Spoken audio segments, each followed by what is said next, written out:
What is up, you guys? Happy holidays and Merry Christmas. We are back with the Flyin Style podcast. We hope you guys missed us. I'm your host, Matthew Mitchell, back with my co-host, Steven Maslij. Say what's up, Maz. What's up, Matthew? Merry Christmas, dude. Merry Christmas to you too, Steve. We are excited to be back to you guys. Sorry, we were away for a little while, had some scheduling issues with the holiday season, but we are back on Christmas Eve to update you guys on a couple of the games and talk about how this season is going to wrap up for the Eagles, which has been turning into an interesting wrap for the season. I'm going to be the first to say that in our last episode, I felt like we had seen their last hurrah, and I can admit that I was actually wrong because they have played in a way that I didn't expect. So, Maz, let's hear what your thoughts are on the Raiders and Commanders games that we've got to see, and what you think about this team moving forward. Well, given they were two crappy teams with not only backup quarterbacks, but he played the third string a little bit in the Commanders game. We played great. The first half of the Commanders game was only half in the last four halves that we didn't play the best in. However, the Raiders game 31-0 played a flawless game, defensive-wise, offensive-wise. Finally getting comp sets moving in the offense. Crossing routes across the middle. Saquon's finally picking it up. It's seeming this will be a big test this week because, there are two teams that we should have beat, but we finally handled business for the first time this year and looked like a dominant team. You look at even like the Raiders game. They had a 2-point game with the Texans last week. Everyone's like, oh, it's just they're not a good team, but they're still an NFL team. And listen, shutting out any NFL team is an impressive feat. I understand that the Raiders are the Raiders, but they've beaten the Patriots this year. Like you said, they took the number one defense within 2 points the other night. They're not nobodies. They are still the best of the cream of the crop amongst the world. So you can't disassociate it. But I do understand, of course, we're going to get into how that dynamic works. Yeah.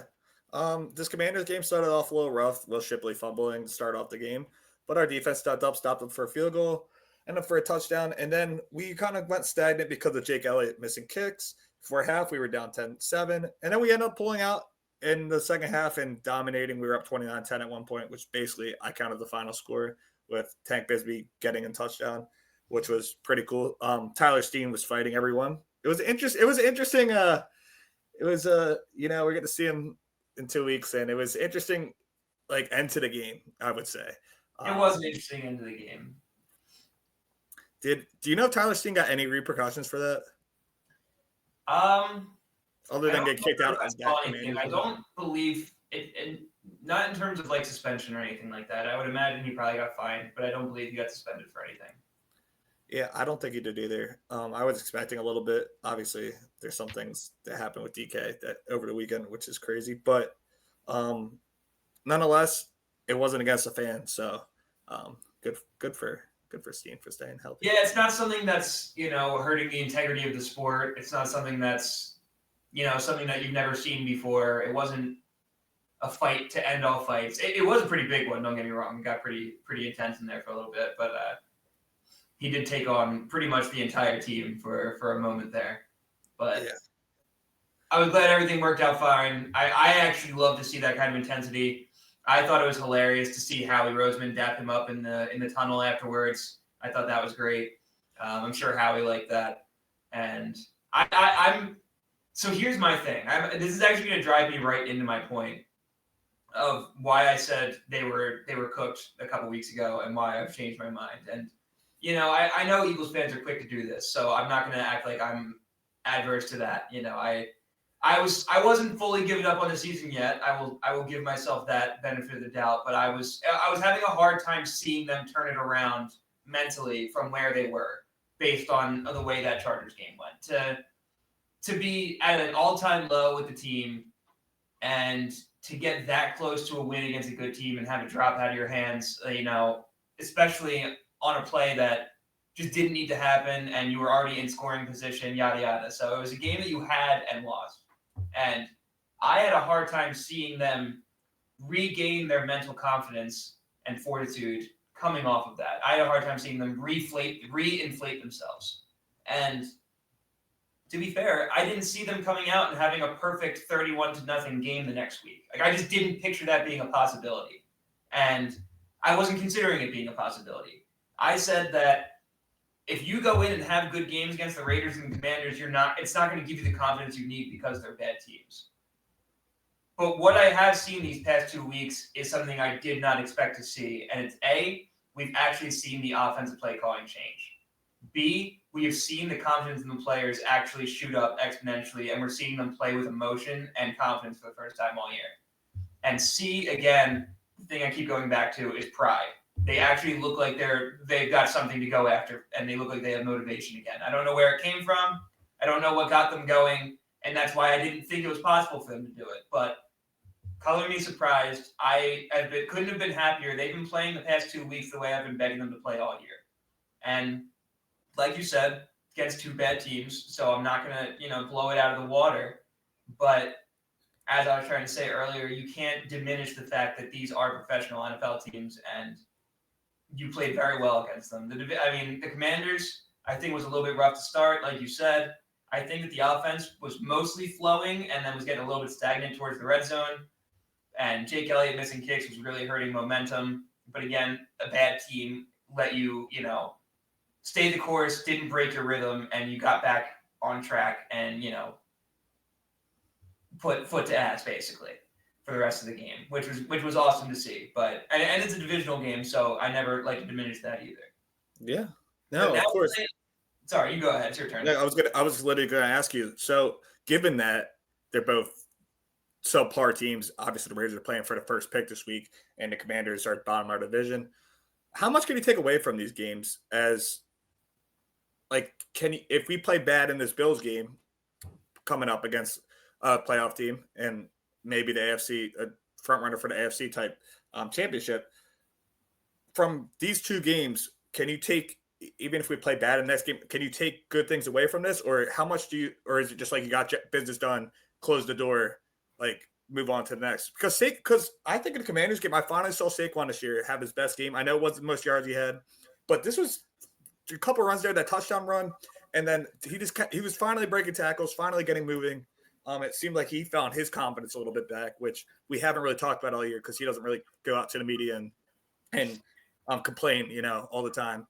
So I think, like you said, it was, but I just want to see your perspective. What do you take away from these games? From winning them? Is it just 2 wins? We won the NFC East. Where do we go from here? No, the two big. I don't think so. I think that even if you were to come out and have a bad game against the Bills, there's still good things to take away from this, because this is the kind of thing that we've been talking about with the Eagles for. This is like a multi-year span thing that we've been seeing with the Eagles now. You see spurts out of them where you see the greatness and you see that it's there and you see that they're capable of doing it if you use the right recipe. And the recipe does have to be right for it to work. You could that's where Jalen falls short of the guys like Josh Allen or Patrick Mahomes or Lamar Jackson. Not Lamar Jackson this year because he's definitely struggling. But point being is that those guys tend to. I'm going to remove Lamar Jackson from that conversation entirely because I don't think that he really falls into this category.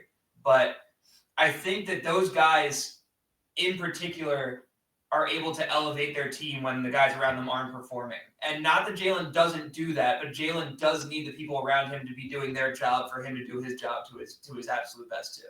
At least it feels that way the way the season has been going. So, with that being said, I think that the way you've been running this offense the past few weeks, you've been using Jalen in the passing game. You've run your lowest amount of hitch routes and your highest amount of crossing routes. You're hitting people over the middle. You're hitting people in stride. You're getting people open in different ways. And it's clearly putting a rhythm into the offense and giving people more comfortability.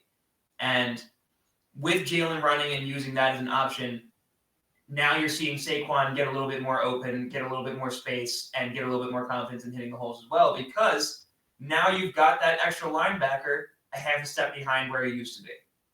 And it truly matters. This is a game of inches. And we've been begging for this run game the whole year, and we've never really known from the start.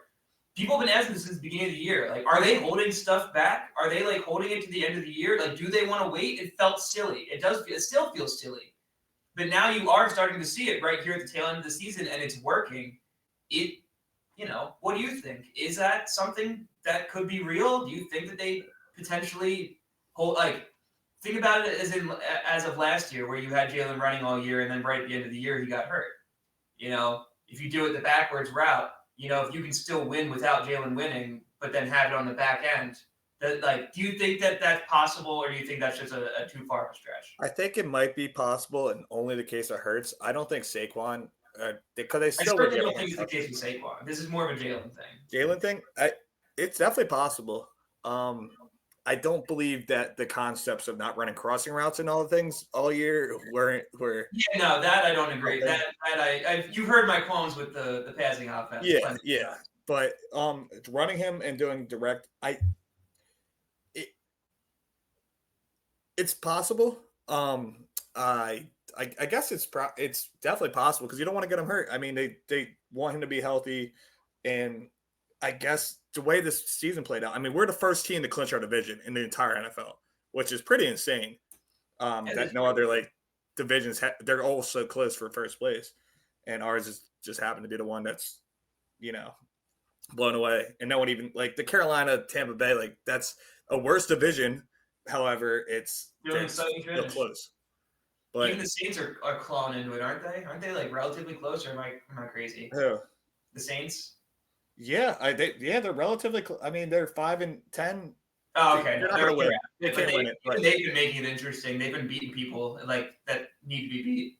oh yeah, they're just for no reason lowering their draft Tyler stock. Shock might not be that bad. He's Might be a playing nice well. dynasty pickup for me. I don't know. I drafted him late in the 4th round last year. He's on pace maybe to win Rookie Offensive Player of the Year. He's playing pretty well. I I don't don't think think he's he played will. long enough, but at the same time, I can't think of anybody else who it would be I know. I because mean, Jackson Dart got hurt a bunch of times. Well, Emeka started Emeka off hot. Egbuka started the season well and then disappeared. Can you Like think of anybody else? Because I can't. Travion and Harvey haven't had enough like the same type of Cam Yeah, Ward has played, just in Tennessee. I know Marion Hampton was out for most of the year. Yeah. When he has played, he's been great, but he hasn't been like it's going to be an interesting offensive rookie of the year now that you mentioned Yeah. it. Even defensive rookie of the year. I mean, that was looking like it was going to be. It's actually looking like a kind of poor rookie class at the moment. Now that I'm thinking about it, I want to say poor not rookie. poor, but just people that everybody kind of needs to develop for the first time in a while. Like you're seeing sparks of everybody, but not full. Everybody looks like a rookie this year, and I feel like it's been a while since we've had like a class. Oh, I'm sorry. I forgot one guy for offensive rookie of the year. Tet for That's right. Yeah, he is probably going to win. You're right. and then I don't even know who Carson Shingwinger is for. I don't even know who I've that heard of him. He's a linebacker for the Raiders.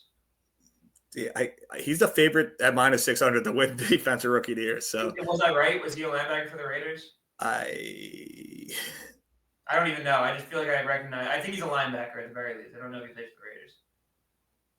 yes, yeah. No way. Sick. Elite ball knowledge.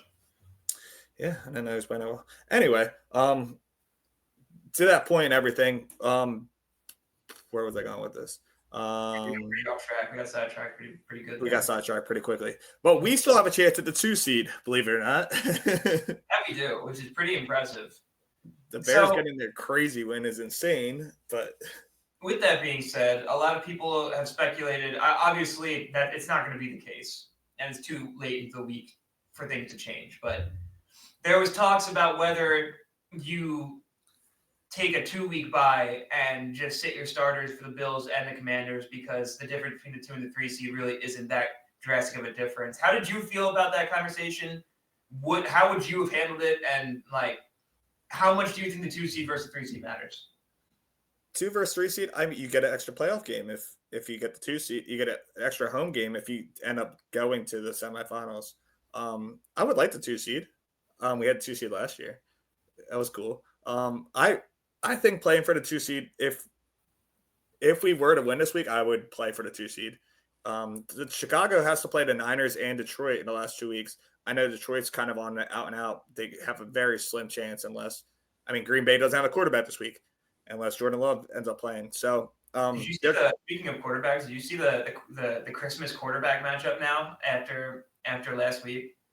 Is it the which or Basically the all the teams Chiefs? that are playing have like a third string quarterback in. Yeah, yeah, it's horrible. It's Like Christmas Day, they wanted to make it a thing, and now it's kind of just like, yeah, I might even just watch basketball. the Crazy. Chiefs are done. Yeah, Max Brosmer is playing for them. Is Josh Johnson playing for the Commanders? I don't. Yep. Jeez. Yeah, it's pretty Yeah, brutal. it's And insane. for the Chiefs too. Yeah, I don't even know his I don't name. even know his name. I've got no idea. Yeah, it's been I can't believe it's already week 17 and we're already here. To be honest with It you, fly by this year for sure. but just as a whole, like, and then going back to your question that you asked me, I want to play against the Bills no matter what. Even if we were solidified in the 3 seed this week, I want to play the Bills because you just played against two teams that you finally got stuff together, finally beat the crap out of. But for morale purposes and just keeping this thing going in the right direction of positivity, I'm all on the fact, even if we secured a 3 seed and we didn't have any place to move, this week we play the Bills to our fullest extent. It's going to be in Buffalo in a hostile environment. It's their last game at home this season. No, it's not. But they play the Jets next week. So um, this this is the biggest game for both of them. This is a huge game for both of them. The Bills haven't lost the division yet, but the Patriots keep finding a way to win. That was a crazy game that they beat the Ravens comeback win against Tyler Huntley on Sunday night. You know what's really crazy? A crazy stat as of right now, which it can still change. There's still 2 weeks left, but if the playoffs were to start today and the picture is pretty much set, it probably is going to end this way. Every divisional leader except for the Eagles will be different. It's going to be a different playoff field. It's pretty crazy. It's been a crazy year. It's been a very good year. And then it's like even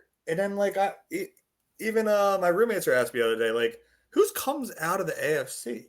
And I'm like thinking to myself, It feels like it should be the Bills, but the Bills are definitely not the most talented team. I know. And then I personally think the scariest team to play might be the Texans because of their defense, but their offense just doesn't scare me. Which it is tough. It's tough to decide which team looks the scariest. I would imagine it's still the Patriots to lose at the moment, but they've only played two over 500 teams.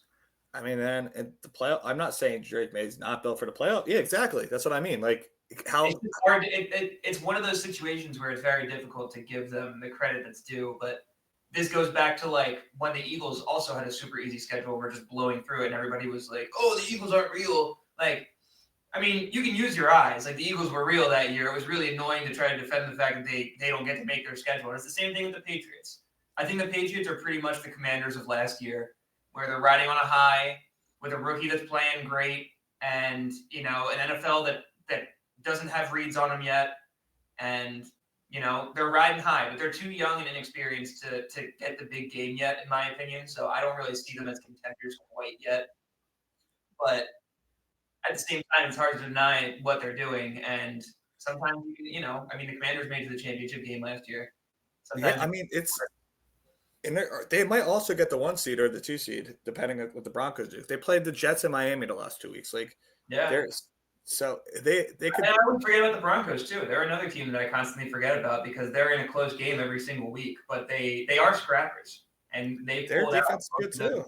Their defense is very good. They just got dominated by the Jags, which I was like, oh, that's cool. So the Jags are good. Is T-Law actually good at quarterback? Are the Jags the guys now? The Jags have been playing out of their mind for the past 5 or 6 weeks now, which everything before that told me they're crap. But T-Law's been on a tear. The past 5 weeks that I've seen out of them, they are currently at this moment the best team in the NFL. I don't know how long that stands for, but they're playing out of their minds at the moment. Yeah. They're playing the way the Rams were all year, like right now, which is like you couldn't have better timing for it. That's for sure. Yeah. Even San Fran's sneakily 11-4. Yeah, I was actually just talking to my dad about this because he was like talking about the fact that if the way things play out, the Eagles will probably play the 49ers in the first round. And I was slightly worried about that, and he wasn't particularly worried about it because they kind of are disheveled this year. But that's exactly kind of what scares me about them is the fact that they're so disheveled and they're still an 11-4 team. But they're another team that hasn't played a lot of plus 500 teams either. They've been playing a losing schedule this year as well. Right this instant, we would be playing the Rams. Oh, really? This instant in time, the season today. No, Ooh, that's brutal. Yeah, yeah. Because Carolina would play. Yeah, because Carolina would play San Fran, and then we would play the Rams, and then Green Bay would play Chicago because only the one seed gets by. So, yeah, that would be. I don't really want that.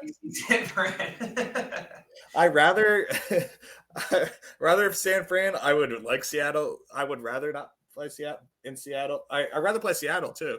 I'm not scared of Sam Darnold. That game was also insane. Talk about a crazy. I don't know how to feel about this. This is one of the weirdest years in the NFL ever. Like as we just go through it, I just keep forgetting about teams because I'm like, the Seahawks again are a team I haven't given any credit all year until they went and beat the Rams in like a hard fought out battle and go for 2 to win it. Like that was crazy. I mean, they have been earning those wins, but it doesn't feel any different than the 12-4 or the 13-4 Vikings of last year with Sam Darnold. You know, like I don't know whether to believe it until I see him in the playoffs now. Yeah. I got to see him keep doing it to believe it. Like he showed me, and I feel bad for him, honestly, because he's shown you enough bad years in his career that you can't have any trust in him. But now he's going on 2 years of being like kind of elite, and nobody wants to give him any credit because it's like, oh, well, we've seen him screw up. So like, got to see it for a few years now. He's got to prove it for a little while. Yeah. It's an interesting playoff picture for sure. It could go any which way, but just given this week going to the Bills game at the Bills 4:25 on Sunday, the Bills are coming off a shaky win against the Cleveland Browns 23-20. The Bills have been a team that's, I mean, you want to talk about a team that hasn't played up to expectation in certain games. Like they lost to Miami. Like the Bills are the same team as the Eagles, more or less, with less talent, and they don't get the same kind of like media scrutiny. Yeah, I mean, Josh Allen passed for 130 yards last week, and James Cook's having a great year. He has 1,500 yards on the season today, which is awesome. Yeah. But I mean, Josh Allen has a foot injury, not participating in practice on Tuesday. He's going to play, but he went 12 for 19 for 130 yards and no touchdowns. But he can't be a problem in that offense because that would be insane to say about a quarterback. Hey, to be fair, the one thing I will say, as much as I love to complain about this, I don't sit there and watch full Bills games almost ever. I sit there and watch full Eagles games, and I would imagine most people watching full Bills games are watching those games and saying Josh Allen isn't the problem. Yeah. I can say I've seen games where I've had to say Jalen Hurts caused that. Now, you know that I'm forever a Jalen Hurts advocate. I was one of the first people to be an advocate for him when we were drafting him, and I'm going to stay that way till the wheels fall off. But I'm also not adverse from talking about Jalen's miscomings. He does have things that are that shorthand the offense or him sometimes. And nobody's perfect. There's things he has to work on. He's a jack of all trades, master of none. And I think that he has to be willing to use all his tools to his fullest ability to be an elite quarterback. And for a lot of this year, we weren't doing that. Right now, we are. And you've seen 2 of Jalen's best weeks of the year. And I think that, I do like the fact that Jalen played such a bad game and then bounced back with 2 such great performances because, like, I thought it was awesome. Like, this is quintessential Jalen that you're seeing right now because you had people calling for Tanner McKee, asking to put Tanner McKee in. So what did Jalen do? He came out and threw a perfect passer rating and let you see Tanner McKee in the fourth quarter. Then he did it again the next game. And for the past 2 games, you've seen him with more emotion than you've seen him all year. Like, this is quintessential Jalen. Like, you've woken up quintessential Jalen. I hope. It's what it feels like. You played 2 bad teams, so I'm not fully bought in yet on the whole, like, you figured this out. But how do you feel about that? I feel like, so I've thought this for a while, that just like kind of comparing to Josh Allen stuff to it is, if Josh Allen was here and you're saying we're watching every game and everything, I just feel like Philadelphia media is so scrutinizing every quarterback that will ever be here that Oh, it's really, absolutely. You are. it's like, Right. what? I said no. I'm just agreeing with you. Like, Yeah, I mean, it just scrutinized as much heavier than any other fan base. it's just like, I never seen a quarterback that just won a Super Bowl MVP and then 2 years prior took them to a Super Bowl, played better than Patrick Mahomes, one of the best Super Bowl performers of all time. In both of them. And then, like, we don't give him any leeway. We have no leash for him. Not even half a year removed from a Super Bowl. Why don't we have leash for him? No, like, and I know it's because we're all the way done the season now, and he had 2 good games. He has 2 crap teams. Can you ever explain that to me? Why there's no leash for the poor man? I don't have a great answer for it. I think it's just as simple as Philadelphia has gotten a little bit not biased, but like they've gotten bipolar in the fact they've gotten like spoiled. Like sorry, I'm plugging in my computer. We have been like, we were bad for a long time, and now we've been good for a long time, and it's easy. Like, when you look at like a team like the Raiders, do you think their fans are being hard on them for how they're playing right now? Probably not. I think, unfortunately, we do hold this team to the highest standard because of what we know they're capable of. And there's an extent that I think is fair, and there's an extent that I think is not. Like, I think it does turn into disrespect when you start calling for Jalen's job 6 months removed from a Super Bowl MVP.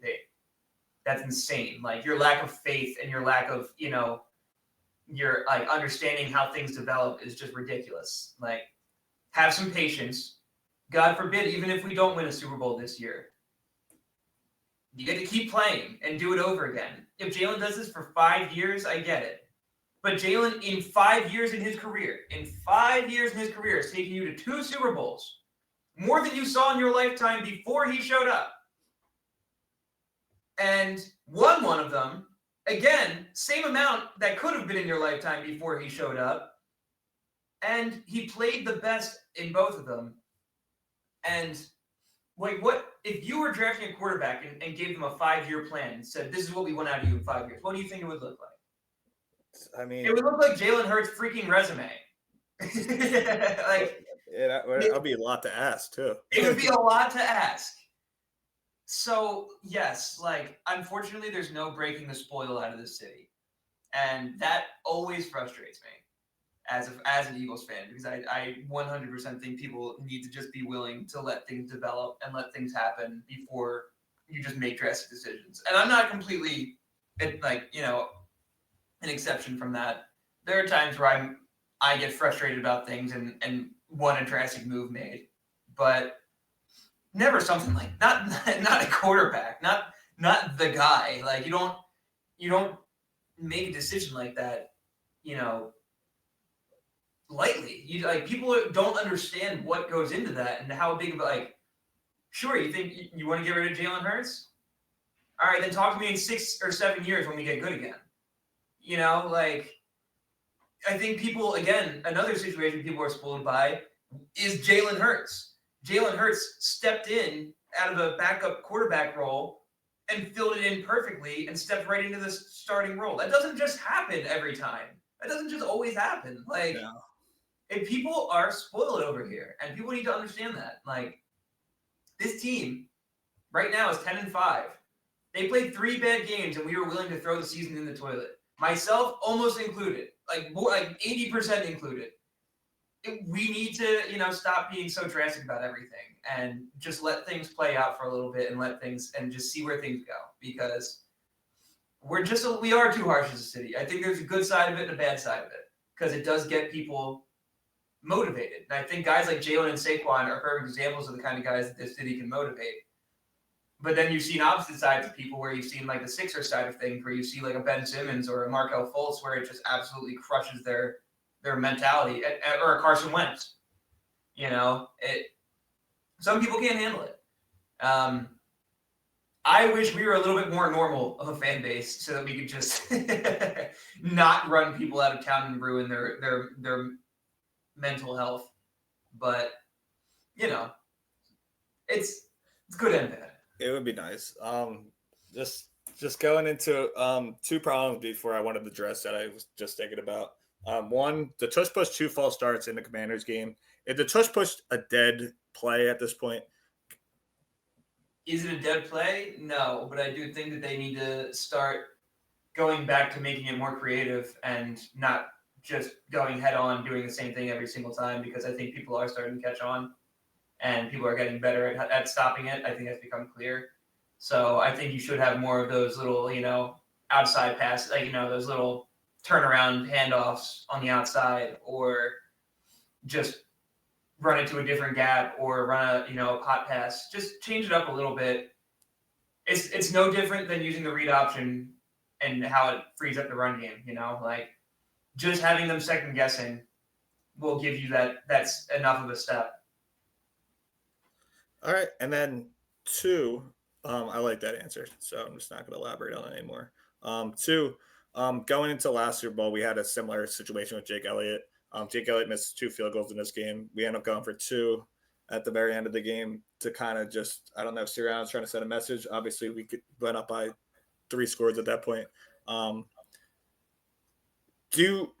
don't think we're moving on from Jake, but what do we do? Do you think we adjust his range or anything, or do we try to give him confidence? What do you think? What's your worry scale on Jake Elliott as a kicker? Well, worry scale is pretty darn high. I mean, there's no doubt about it that he's kicking field goals at a 70% rate. That's just not acceptable in the NFL in 2025. Like, there's no getting around that. And I love Jake Elliott. He's been a big piece of this team for a long time. But, sometimes it is time to move on. And that's certainly not going to be this year. You got to keep running with him. It's too late in the season to turn your back on somebody and hope for something new. But I do think that at the end of the year, the conversation has to be had. And I don't think, you've seen steady decline from him for about 3 years now. I think it's time to move on, unfortunately. But that being said, I think you got to keep riding with him. I think you do have to adjust his range. I don't think that you should be kicking field goals over 50 yards unless it's absolutely necessary to tie a game or something. But I certainly don't think that you should have a lot of confidence in him. I think that you should show that you have confidence and kick the field goals that should be kicked. But, I think that if you're in a mid-range situation, I think you should almost always go for it. I can agree there. I mean, we had a very similar situation at the end of last year. If you remember, it was like the same thing. He turned it back around a little bit come late in the playoffs, So he's going to do the same thing. It's the same path. It's very, very possible. And it's just scary considering, what I was curious about was whether there was something wrong with him at all, or if it was just a confidence issue on Sunday, because I personally didn't think that. I know a lot of people took him going forward for 2 at the end as like a sending a message thing. I totally did not think that. I think that was 100% about the kicker. And I don't know if it was. I think that either one of 2 things. One, Jake is a little bit injured and they're not telling anybody about it. And what I think is the more likely is B, Jake was feeling incredibly unconfident after those last 2 kicks, to the point where Nick Sirianni basically did it for his sake, not even for the team's sake. Like, I think he almost looked at Jake and was like, dude, how are you feeling? And Jake was probably like, I don't know. So he was probably like, all right, we'll just go for it then. No worries. That's how I think it probably went. But I obviously, you never know what those kind of conversations look like. Yeah. I can't say anything. I'm just hoping that he's fine and just continue to succeed like he did last year in the playoffs. Hopefully they can, keep rhythm in his offense to the point where you don't have to kick a lot of field goals and you can just keep, getting towards the end zone. But, obviously it's easier said than done. But, hopefully this rhythm isn't a facade is only my point here.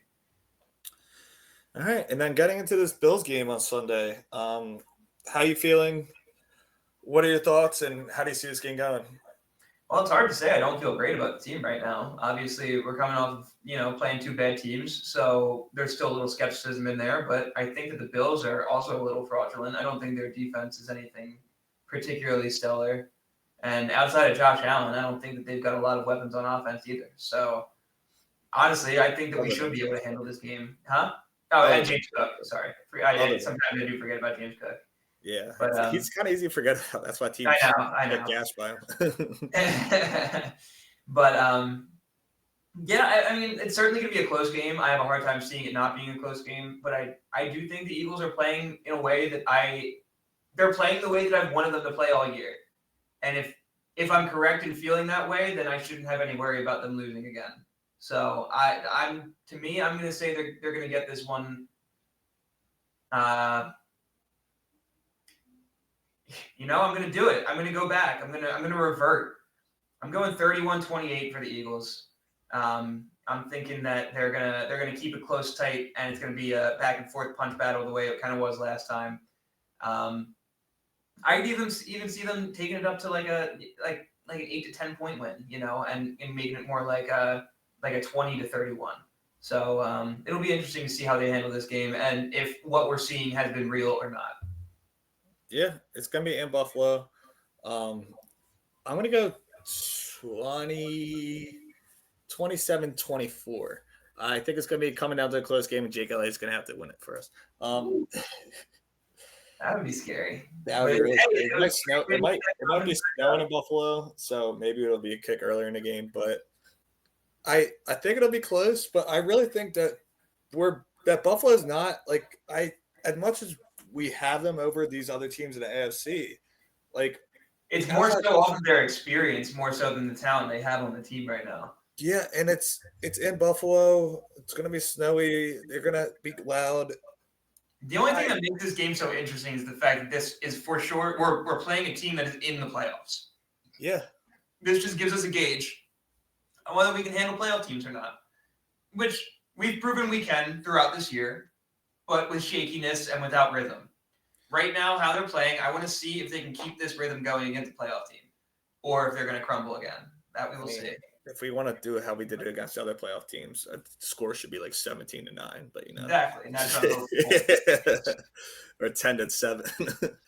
I'm confident in what I saw that if they do it the same way, they should be able to score points. Let's say it one more time. If we're confident in this offense. It's not going to go back to being stagnant.